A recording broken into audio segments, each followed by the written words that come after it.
얼마 전 제 영상에 이런 댓글이 달렸습니다. 2022년 10월 첫 거래일부터 TQQQ를 시장 상황에 따라 적립식으로 매수했고 지금까지 단 한 주도 팔지 않았다는 분이셨습니다. 벌써 4년 가까운 시간을 투자하고 계신 겁니다. 그런데 마지막에 이런 질문을 남기셨습니다. 10년 보유를 향해 달려가고 있는데 너무 지루합니다. 이런 지루함은 몇 년쯤 지나야 사라질까요? 저는 이 질문이 굉장히 재미있었습니다. 그래서 심리학과 행동경제학 연구를 찾아봤습니다. 투자 몇 년 차가 되면 지루함이 사라질까? 결론부터 말씀드리겠습니다. 3년도 아니고 5년도 아닙니다. 몇 년이 지나면 장기 투자의 지루함이 사라진다. 이렇게 말해주는 연구는 찾기 어려웠습니다. 그런데 오히려 더 중요한 사실이 하나 있었습니다. 지루함이 사라지는 것이 아니라 지루해도 행동하지 않게 되는 겁니다.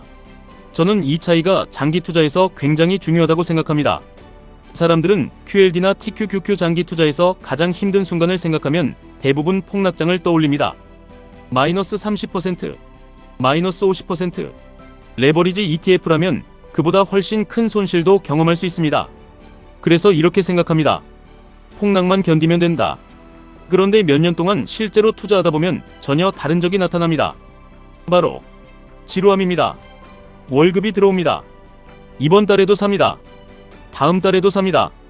그 다음 달에도 또 삽니다. 처음에는 모든 것이 새롭습니다. 첫 매수, 첫 수익, 첫 폭락, 첫 물타기. 나스닥이 3%만 움직여도 이유를 찾아봅니다. FOMC도 봅니다. 연준 의장 발언도 찾아봅니다. 밤에 미국장이 열리는 시간이 기다려지기도 합니다.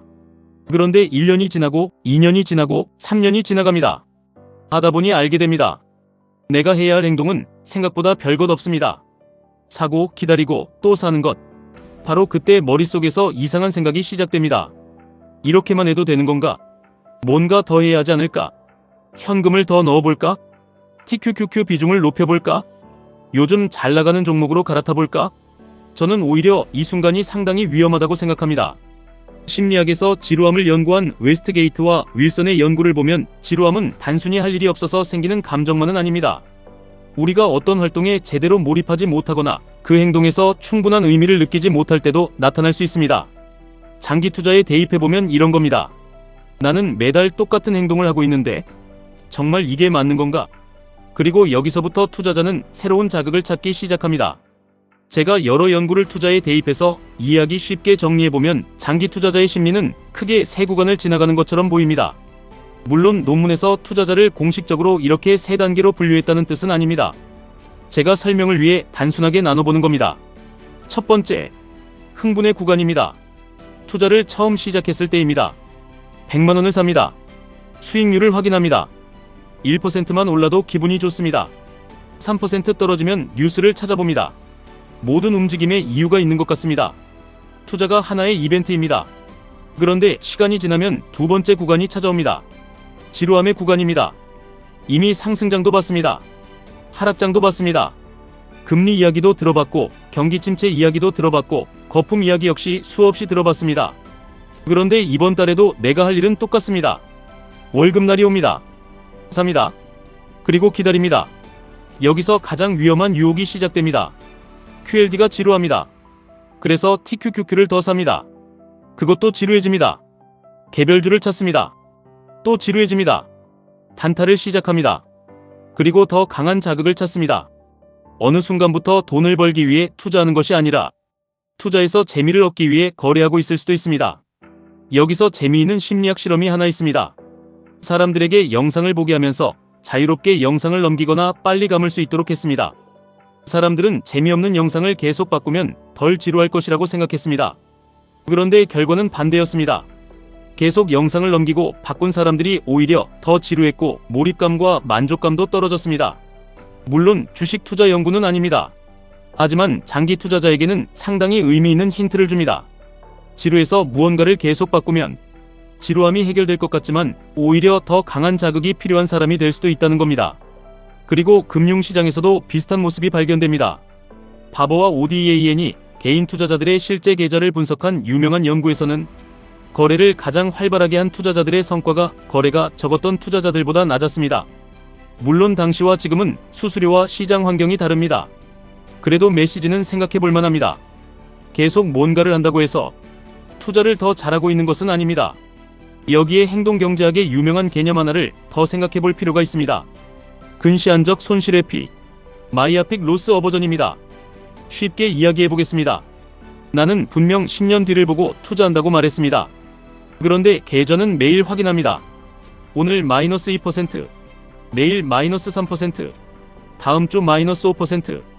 이걸 계속 보다 보면 10년 뒤의 결과보다 오늘의 손실에 감정이 반응하기 시작합니다.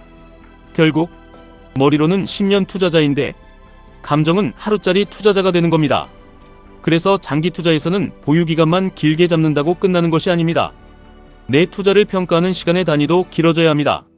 그리고 어느 순간 세 번째 구간이 찾아옵니다. 저는 이것을 무덤덤함의 구간이라고 부르고 싶습니다. 여기서 무덤덤하다는 것은 시장에 무관심하다는 뜻이 아닙니다. 폭락해도 아무렇지 않다는 뜻도 아닙니다. 무서우면 무섭습니다. 오르면 기분도 좋습니다. 횡보하면 여전히 지루합니다. 하지만 한 가지가 달라집니다. 감정이 행동을 결정하지 않습니다. 월급이 들어옵니다. 미리 정해둔 금액을 삽니다. 끝입니다. 시장이 올라도 자신의 규칙을 따릅니다. 시장이 재미없어도 자신의 규칙을 따릅니다. 옆에서 어떤 종목이 하루에 30% 올라도 자기 투자 원칙이 바뀌지 않았다면 그대로 갑니다. 그리고 다시 자기 인생으로 돌아갑니다. 회사에 갑니다. 가족과 시간을 보냅니다. 운동을 합니다. 책을 읽습니다. 투자가 내 인생의 메인 화면에서 백그라운드 프로그램으로 내려가는 겁니다. 저는 이 상태가 장기 투자자에게 굉장히 강한 상태라고 생각합니다. 투자가 재미있어서 계속하는 것이 아닙니다. 재미없어도 계속할 수 있는 상태가 된 겁니다. 그러면 처음 댓글의 질문으로 돌아가 보겠습니다. 4년째인데 너무 지루합니다. 언제쯤 지루하지 않을까요? 저라면 이렇게 말씀드리고 싶습니다. 4년이나 했는데 왜 아직도 지루하지? 라고 생각하지 마십시오. 오히려 4년이나 했는데 지루해도 계속하고 있다는 사실을 보셨으면 좋겠습니다. 어쩌면 이미 가장 중요한 변화가 시작된 것일 수도 있습니다. 지루함을 느끼지 않는 사람이 된 것이 아니라 지루함 때문에 행동을 바꾸지 않는 사람이 되어가고 있는 겁니다. 물론 QLD와 TQQQ는 나스닥 100의 일간 수익률을 각각 2배와 3배로 추종하는 것을 목표로 하는 레버리지 ETF이기 때문에 장기 투자 역시 큰 변동성과 손실 가능성을 감당할 수 있는 비중과 자기만의 원칙이 전제되어야 합니다. 오늘 말씀드리는 것이 무조건 10년 동안 TQQQ를 들고 있어라 라는 이야기는 아닙니다. 자신이 감당할 수 있는 비중, 매달 투자할 금액, 현금 비중, 리밸런싱 기준, 폭락장에서 어떻게 행동할 것인지 이런 원칙이 먼저 있어야 합니다. 하지만 그 원칙이 아직 유효하다면 장기 투자의 가장 위험한 순간은 폭락한 날만이 아닐 수도 있습니다. 오히려 이런 날일지도 모릅니다. 아무 일도 일어나지 않는 날. 시장은 조용합니다. 계좌도 재미없습니다. 남들은 다른 종목으로 큰 돈을 벌었다고 합니다. 그리고 갑자기 괜히 뭔가 하고 싶어집니다. 바로 그날입니다. 사람들은 복리를 이야기할 때 수익률을 봅니다. 연 10%, 15%, 20%. 하지만 복리를 만드는 데는 또 하나의 변수가 필요합니다. 시간입니다. 그리고 시간을 얻기 위해서는 아무 일도 일어나지 않는 수많은 날들을 통과해야 합니다. 그래서 장기 투자의 진짜 실력은 매번 새로운 정답을 찾아내는 능력만이 아닐지도 모릅니다. 정답이 바뀌지 않았을 때 아무것도 바꾸지 않을 수 있는 능력. 어쩌면 그것이 10년 투자에서 가장 어려운 능력입니다. 그러니 지금 투자가 너무 지루하다면 한번 생각해 보셨으면 좋겠습니다. 내 투자가 잘못되고 있어서 지루한 것인가? 아니면 내가 해야 할 일이 너무 명확해져서 지루한 것인가? 이 둘은 완전히 다른 이야기입니다. 지금까지 1분 투자 하이젠버그였습니다.